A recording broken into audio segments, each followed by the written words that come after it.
Assalamualaikum warahmatullahi wabarakatuh. Perkenalkan, nama saya Andini Rizky Mulyani dengan NIM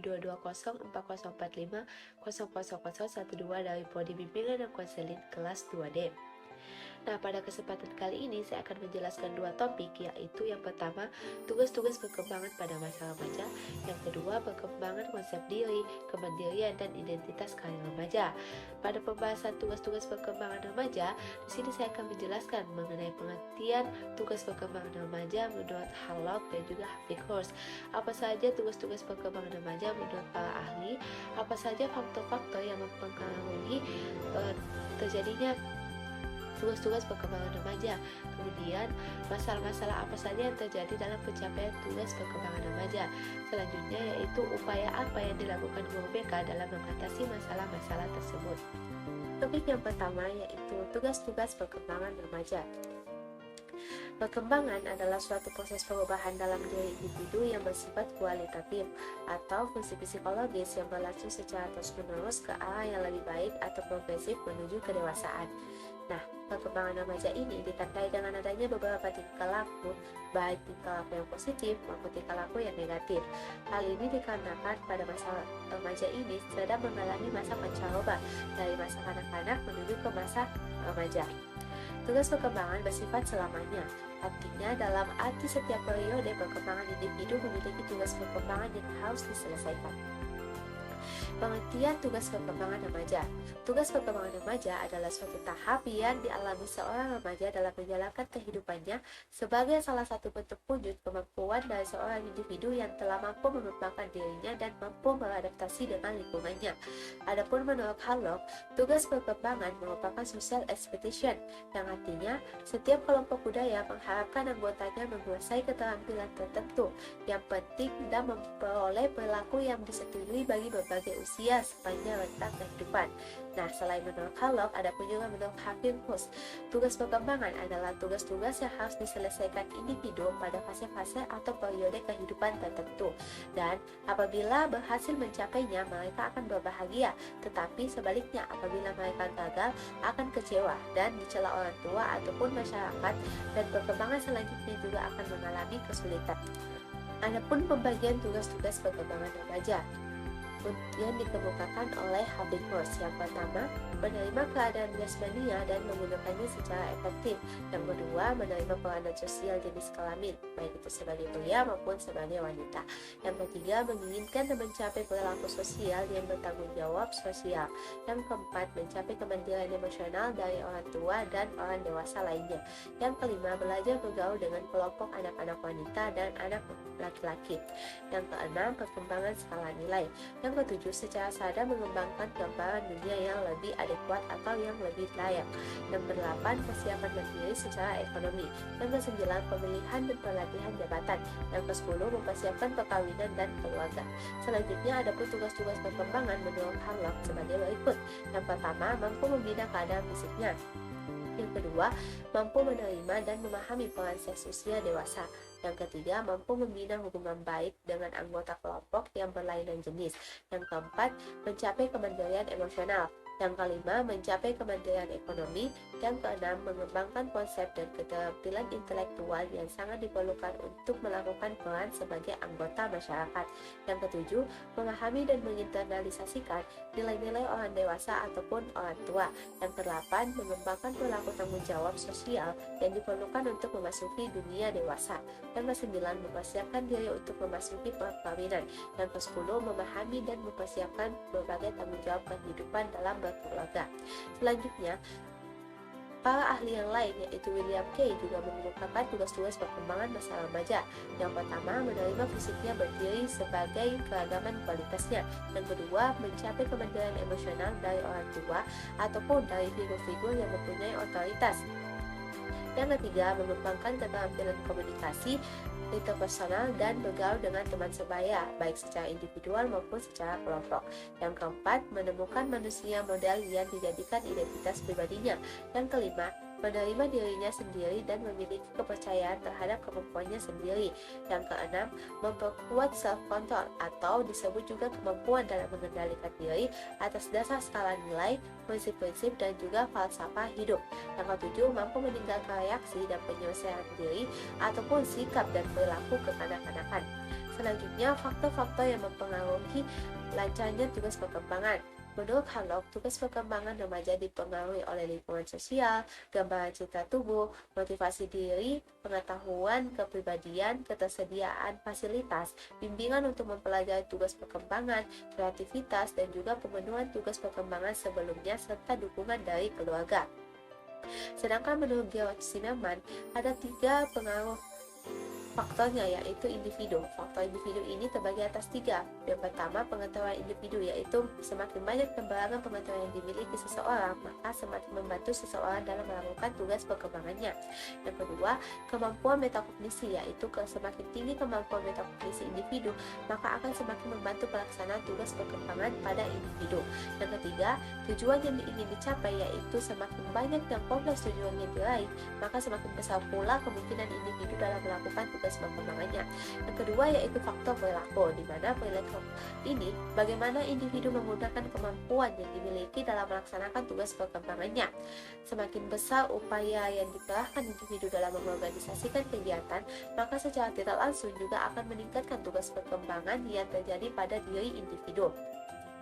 Faktor yang ketiga yaitu faktor lingkungan, di mana lingkungan ini berkaitan dengan bagaimana cara kita atau bagaimana lingkungan dapat mendukung atau tidak mendukung individu dalam pelaksanaan tugas perkembangan yang dilakukan individu tersebut. Sedangkan dalam Muftanin Boom DKK tahun 2019, tugas-tugas perkembangan pada masa remaja ini dipengaruhi oleh faktor-faktor yang ada di sekitarnya. Perkembangan fisik dan psikis remaja dapat dipengaruhi kelancaran dalam pelaksanaan tugas perkembangannya. Nah, remaja di sini tidak memiliki tempat yang jelas. Mereka berada pada fase mencari jati diri atau fase topan dan badai, di mana remaja di sini tidak termasuk anak-anak dan juga belum secara penuh disebut sebagai orang yang dewasa, sehingga remaja sendiri memaksimalkan fungsi fisik dan psikis yang ada pada dalam dirinya. Kemudian, masalah-masalah yang terjadi dalam pelaksanaan pencapaian tugas perkembangan. Menurut Hanlock, ada beberapa masalah yang dialami remaja dalam memenuhi tugas-tugas perkembangan, yaitu masalah pribadi dan juga masalah khas remaja. Masalah pribadi yaitu masalah-masalah yang berhubungan dengan situasi dan kondisi di rumah, di sekolah, kondisi fisik, penampilan, emosi, penyesuaian sosial, tugas, dan nilai-nilai. Sedangkan masalah khas remaja adalah masalah yang timbul akibat status yang tidak jelas pada remaja, seperti masalah pencapaian kemandirian, kesalahpahaman, ataupun penilaian berdasarkan stereotip yang keliru. Adapun juga permasalahan yang berkaitan dengan perkembangan kognisi dan bahasa pada masa remaja. Terutama remaja awal merupakan masa terbaik untuk mengenal dan memahami bahasa asing. Namun dikarenakan keterbatasan kesempatan dalam sarana dan prasarana menyebabkan si remaja kesulitan untuk menguasai bahasa asing. Nah, tidak bisa dipungkiri dalam era globalisasi sekarang ini yang terjadi sekarang ini, penguasaan bahasa asing merupakan hal yang sangat penting dalam menunjang kesuksesan hidup dan karir seseorang. Namun dengan adanya hambatan dalam pengembangan ketidakmampuan berbahasa asing, tentunya akan sedikit banyak terpengaruh terhadap kesuksesan hidup dan karirnya. Selanjutnya yaitu permasalahan berkaitan dengan perilaku sosial, moralitas, dan keagamaan. Problema perilaku sosial remaja tidak hanya terjadi dengan kelompok sebayanya, namun juga dapat terjadi dengan orang tua dan dewasa lainnya, termasuk dengan guru di sekolah. Hal ini disebabkan pada masa remaja, khususnya remaja yang awal, akan ditandai dengan adanya keinginan yang ambivalen, di mana di satu sisi adanya keinginan untuk melepaskan ketergantungan orang dan dapat menentukan pilihannya sendiri, namun di sisi lain dia masih membutuhkan orang tua, terutama secara bidang ekonomisnya. Permasalahan yang ketiga yaitu berkaitan dengan perkembangan kepribadian dan emosional. Reaksi-reaksi dan ekspresi emosional yang masih labil dan belum terkendali pada masa remaja dapat berdampak pada kehidupan pribadi maupun sosial remaja tersebut. Nah, di mana dia menjadi sering merasa tertekan dan berdoja, atau justru dia menjadi seseorang yang berperilaku agresif, bertekan dan perkelahian yang sering terjadi akibat dari ketidakstabilan emosinya. Selanjutnya yaitu upaya guru BK dalam mengatasi masalah tersebut. Dalam membantu permasalahan siswa terkait dengan tugas-tugas perkembangannya dapat dilakukan dengan pendekatan konseling analisis transaksional, di mana guru BK akan membantu siswa untuk menampilkan ego state yang tepat sehingga dapat memenuhi tugas-tugas perkembangannya. Permasalahan-permasalahan yang dialami siswa akan dianalisis dengan strategi life position supaya siswa dapat menampilkan perilaku yang seharusnya. Pendekatan konseling analisis transaksional ini salah satu pendekatan yang mendekatkan pada hubungan interfraksional, mencakup aspek-aspek kepribadian dan dinamika sosial yang disusun berdasarkan pengalaman. Nah, pendekatan analisis transaksional ini dalam mencapai tujuan mengarahkan siswa fokus pada situasi di sini dan yang terjadi sekarang dengan mengajarkan pemodelan perilaku yang tepat dan membantu siswa menetapkan tujuan pribadi yang akan memberikan bantuan pada pencapaian perkembangan yang optimal, terutama dalam pencapaian tugas-tugas perkembangan remaja untuk menyelesaikan tugas perkembangannya tersebut. Nah, materi yang kedua yaitu mengenai konsep diri, di mana saya akan menjelaskan tentang pengertian konsep diri, komponen konsep diri, apa saja karakteristik dari konsep diri, faktor apa saja yang mempengaruhi dari konsep diri tersebut, dan kemudian upaya apa yang dilakukan dalam meningkatkan konsep diri yang positif. Selanjutnya yaitu kemandirian, di mana saya akan menjelaskan tentang pengertian kemandirian, tipe kemandirian menurut Steinberg, dan juga aspek kemandirian menurut Havikhurst, serta faktor apa saja yang mempengaruhi kemandirian seorang remaja. Nah, selanjutnya yaitu identitas karir. Di sini saya akan menjelaskan tentang pengertian apa itu identitas karir dan juga faktor apa saja yang mempengaruhi lancarnya identitas karir tersebut. Baik, topik yang kedua yaitu perkembangan konsep diri, kemandirian, dan identitas karir remaja.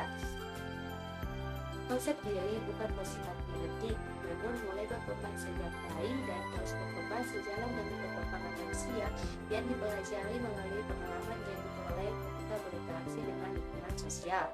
Tanpa pembentukan konsep diri yang tepat, maka remaja akan mengalami kesulitan dalam memahami diri sendiri, termasuk apa yang menjadi kelebihan dan kekurangan, minat, serta bakat yang dimilikinya.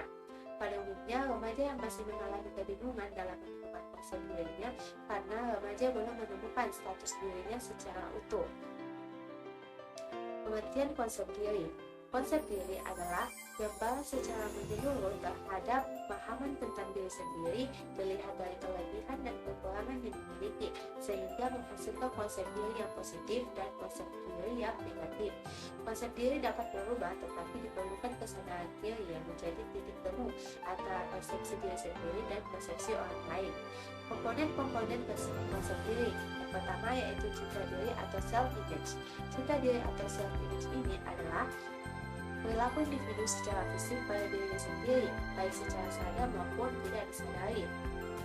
Komponen citra diri mencakup persepsi atau tanggapan, baik di masa lampau maupun di masa sekarang terkait ukuran dan bentuk tubuh serta kemampuan pada dirinya, atau biasa juga disebut dengan kemampuan fisik. Yang kedua yaitu ideal diri atau self-ideal.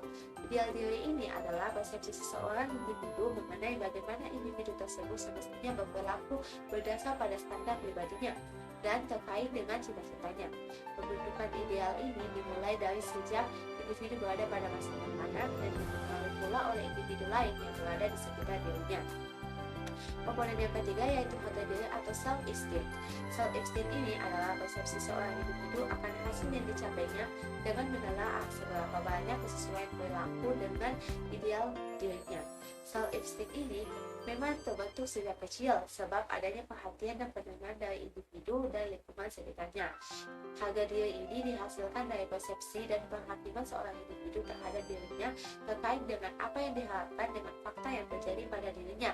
Apabila semakin luas ketidaksesuaian antara pengharapan atau fakta kenyataan pada dirinya, akan semakin rendah pula harga diri yang dimiliki. Nah, apabila individu tersebut semakin mendekati ideal dirinya atau pengharapan atas dirinya dan menyukai atas apa yang dikerjakan, maka semakin tinggi pula rasa harga diri yang dimiliki. Komponen yang keempat yaitu peran diri atau self-worth. Peran diri atau biasa disebut dengan self-worth ini adalah segenap bentuk atau tingkah laku, nilai, dan tujuan yang diharapkan oleh sekelompok sosial terkait dengan fungsi dan peran individu dalam masyarakat ataupun kelompok sosial tersebut. Yang kelima yaitu identitas diri atau self-identity. Identitas diri ini adalah kepekaan individu terhadap dirinya yang dihasilkan dari pengamatan dan penilaian dirinya dengan menyadari bahwa dirinya itu memiliki perbedaan dengan individu lain. Nah, komponen konsep diri ini mulai terbentuk dan berkembang pada sejak individu masih anak-anak. Nah, ada pula karakteristik dari konsep diri yang terbagi atas dua, yaitu konsep diri positif, di mana konsep diri positif ini sebagai pandangan seorang individu memiliki konsep diri yang memudahkan dalam beradaptasi dengan beberapa atau banyak keadaan. Biasanya, individu yang memiliki konsep diri positif ini akan lebih optimis, percaya diri, dan selalu berpikir bahwa setiap ada masalah pasti ada solusinya. Nah, sedangkan konsep diri yang negatif biasanya terjadi pada individu yang tidak banyak tahu informasi akan dirinya sendiri dan tidak melihat dirinya secara utuh. Hal ini menjadikan dirinya memiliki sikap yang memposisikan dirinya secara kurang atau tidak bisa dikatakan tidak tepat. Selanjutnya, faktor yang mempengaruhi konsep diri. Yang pertama, konsep diri positif remaja terbangun atas rasa percaya diri terhadap kompetensi yang dimiliki. Mereka merasa memiliki kompetensi yang baik dalam mengikuti pembelajaran di kelas, terlebih lagi dalam mereka yang memiliki prestasi akademik yang menonjol di kelas. Nah, siswa kelompok ini memiliki keyakinan dan kepercayaan diri yang tinggi. Mereka merasa dirinya mampu dalam menjalani tugas dan aktivitasnya secara baik. Nah, yang kedua yaitu konsep diri baik karena memiliki berbagai pengalaman dalam hidupnya. Nah, pengalaman empiris tersebut diperoleh dari melalui berbagai kejadian yang dialami dalam hidupnya. Nah, yang diakui mampu mendorongnya dapat berpikir secara dewasa. Pengaruh yang ketiga yaitu konsep diri memiliki ataupun dipengaruhi oleh interaksi dengan lingkungan sekitar. Dari interaksi dengan komunitasnya ini, maka seorang remaja merasa memiliki pengetahuan dan pengalaman yang beragam. Nah, selanjutnya yang keempat yaitu konsep diri dimiliki terbangun karena faktor cita diri yang dimiliki. Cita diri di sini didefinisikan sebagai keseluruhan dari persepsi terhadap diri sendiri, termasuk di dalam cita terhadap tubuh ataupun fisik yang dimiliki, mencakup persepsi tentang ukuran, bentuk, penampilan, dan juga potensi tubuh. Selanjutnya, upaya BK dalam meningkatkan konsep diri positif. Nah, konseling yang dilakukan yaitu konseling peer group sebagai salah satu metode bimbingan kelompok terbukti dapat meningkatkan konsep diri pada siswa. Nah, peningkatan konsep diri yang positif ini, guru, pembimbing, konselor memanfaatkan dinamika kelompok, di mana interaksi dan komunikasi yang berlangsung antara anggota-anggota kelompok yang bekerja sama untuk memenuhi suatu kebutuhan yang dihayati bersama, untuk memecahkan suatu problema yang dihadapi bersama, melalui penukaran pemikiran dalam diskusi, ataupun untuk merencanakan suatu aksi yang dilakukan secara bersama. Baik, yang selanjutnya yaitu kemandirian. Apa itu kemandirian? Kemandirian adalah kemampuan diri untuk menguasai, mengatur, atau mengelola diri sendiri. Adapun tipe-tipe kemandirian menurut Steinmetz, yang pertama yaitu emotional autonomy, di mana kemampuan ini tidak bergantung secara emosional terhadap orang lain, terutama kepada orang tua. Yang kedua yaitu behavioral autonomy, adalah kemampuan mengambil keputusan secara mandiri dan kesesuaian terhadap keputusan tersebut. Yang ketiga yaitu values autonomy, di mana kemampuan ini digunakan untuk memaknai seperangkat prinsip tentang benar dan salah, serta penting dan tidak penting. Nah, kemandirian emosional ini berkembang lebih awal dan menjadi dasar bagi perkembangan kemandirian behavioral dan juga kemandirian nilai. Nah, sembari individu mengembangkan secara lebih matang tentang kemandirian emosionalnya, dan secara perlahan pun ia akan mengembangkan kemandirian behavioralnya. Nah, perkembangan kemandirian emosional dan behavioral tersebut menjadi dasar bagi perkembangan kemandirian nilai.